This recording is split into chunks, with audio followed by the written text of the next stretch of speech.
Hi folks, it's John with Remodeling Wizards of Maryland, back in this bathroom that we've been tracking for the last few weeks. Just want to show you where we are. Take a look over here. The vanity is in place. It's not totally done yet because we need to put some spacers, one on this side and one on the other side, but everything's in place. We're going to have to put some hardware, some knobs on the doors, knobs on the drawers. One of the things I want to show you is that we already put the faucet in place here. And what we do when we put these faucets in, before we turn the job over to a customer, is we check them by pulling the drain up. You can see the drain's in place now. We start to fill it up with some water. There's a lot of heavy water pressure, which I'm surprised with the well water here. And then we watch to make sure that the pop-up will hold. Now, I found out that this pop-up is not holding. The water's slowly dripping down. You might be able to see it right now.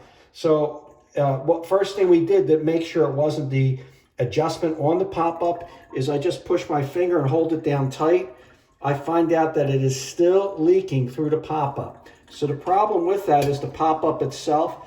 This thing is called the pop-up, and behind it, I don't know if you can see it, but there's a rubber washer that goes underneath this chrome piece. And if that isn't in good shape, you'll actually get a leak. So we're going to order a new pop-up for this and replace it.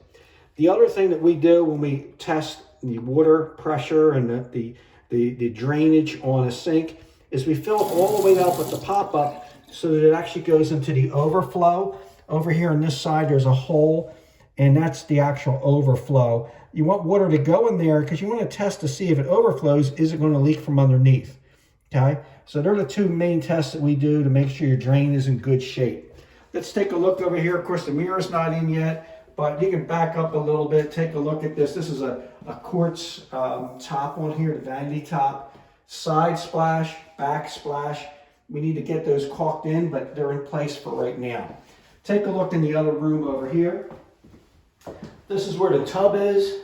This is actually a steel tub. We just finished doing the grout.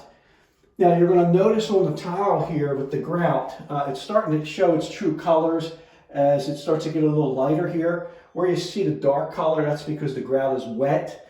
It's wet, really wet in the corner. Once this dries out, it's all going to look uniform. It's going to be more of a light color. But take a look. This is called a staggered pattern of tile. The center here, we actually used a solid sill and solid all the way around. Instead of using tile, it has a little pitch on it so that any water gets in here, it drains right off. The background though, this is the actual herringbone tile that we used on the floor. You can take a look at the floor. I'm going to back up a little bit here. And there's what the floor looks like. So folks, thanks for listening again. And we will keep you posted as we move a little further with this project. Take care. Thank you.